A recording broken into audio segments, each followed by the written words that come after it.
Part of the lore of Helldivers is that the Helldivers themselves are expendable. Every time your Helldiver dies, it's not your character respawning, you're reinforcing. It's you taking control of a fresh Helldiver. That's why their voice is oftentimes different when you redeploy. As such, even your training as a Helldiver isn't that thorough. With minimal training, a lot of things might not be apparent to some, and some features others might not know about. So today, I wanted to go over some tips and tricks that aren't outwardly stated and might benefit you if you're new or even maybe an experienced diver. I'm going over my list of tips and tricks, and once I'm done, if you have further tips or tricks, maybe you can add them in the comments below. With that being said, here are 10 tips and tricks for Helldivers 2 that you may not have known.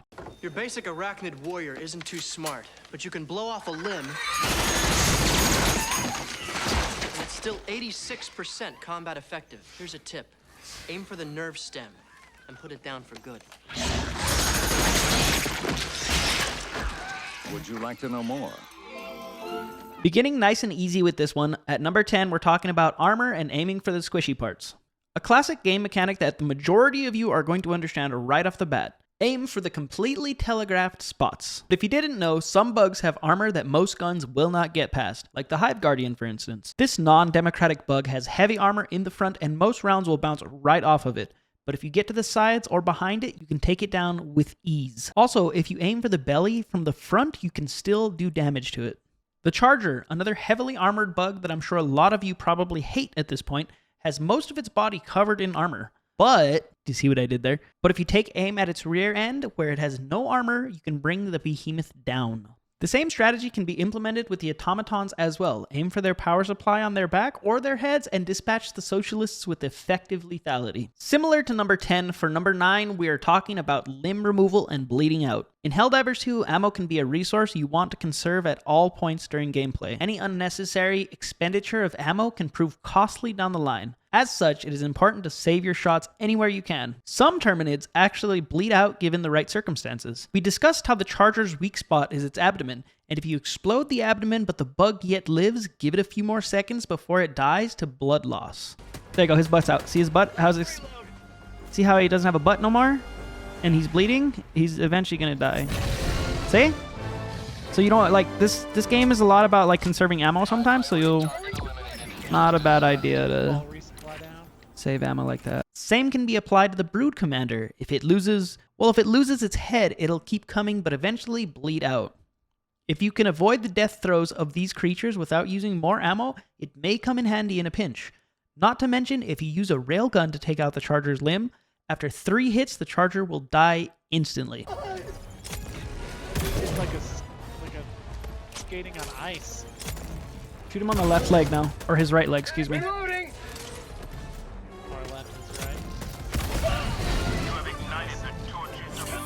Nice. At number 8, we're talking about samples and where to find them. Samples are a key resource for Helldivers. Samples are used for upgrading your ship's modules, allowing you to dive in with upgraded stratagems. The easiest place to find samples are at and around objectives, side objectives, places of interest, buildings, and bunkers. The types of samples you find on any given map depend on the difficulty level of the mission. Common samples can be found from trivial difficulty and up. Rare samples may be found starting at challenging difficulty, and super samples are only found on suicide mission and above. But we'll discuss super samples a little later on in this list. Coming in at number 7 of our tips and tricks for Helldivers 2, we're talking about alternate fire modes for certain guns. Did you know that some guns allow you to turn on a flashlight, change the distance of the sight, and even allow you to change the fire rate or the fire mode of a gun? For instance, the railgun has a safe and unsafe mode, and it works a little something like this.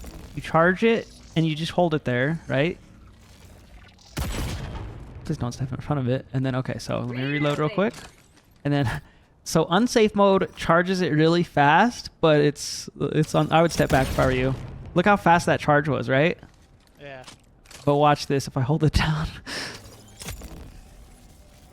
Look at the little meter. Oh, Oh my god. Shit. Oh my god. It's cool. It has a little meter right there too. Okay. I mean, it's very hard to, like, unless you're forgetting, unless you, like, literally forget, it's very hard to kill yourself. So unsafe mode is, I would say, fine. In unsafe mode, it charges a lot faster, but be careful not to hold the charge for too long. I honestly can't see myself holding the charge for long enough to blow myself up, so I think unsafe mode isn't a bad idea. At number 6, let's talk about stealth. Believe it or not, there is an element of stealth in Helldivers 2.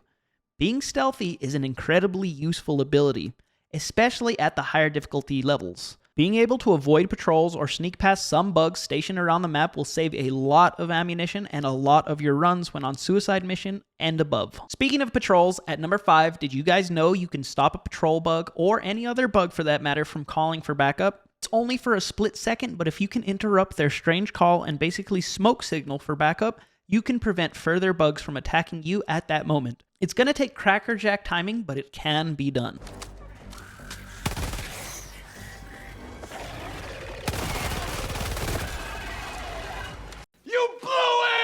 For number 3, we're looking at an easy way to finish an optional objective. In Helldivers 2, there are sub-objectives, main objectives, and optional objectives.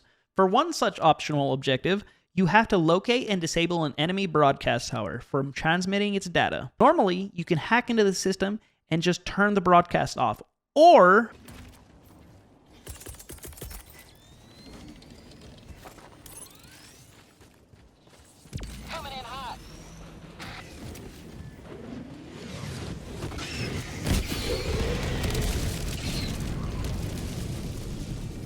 you could just blow the place sky high, allowing you to complete the objective without all that extra stuff. At number 3, we're finally getting around to those elusive super samples. As stated previously, super samples only show up on suicide mission difficulty or above, so you're going to have to be pretty experienced with combat in order to obtain them.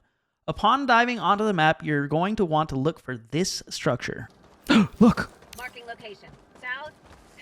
It's the ugly tree of uranium.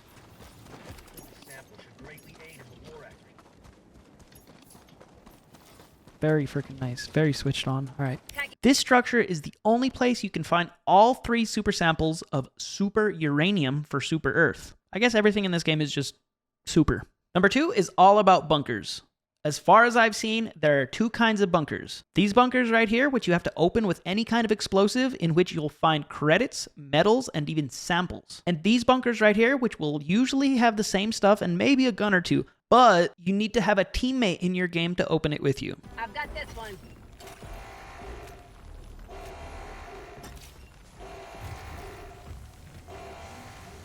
My turn. Which brings me to my final tip of the day. Play with friends or make some friends. This game can be played solo and it will be a challenge at higher difficulties, but it's doable. However, it is 1,000 times more fun when you play with someone. Oh, wow.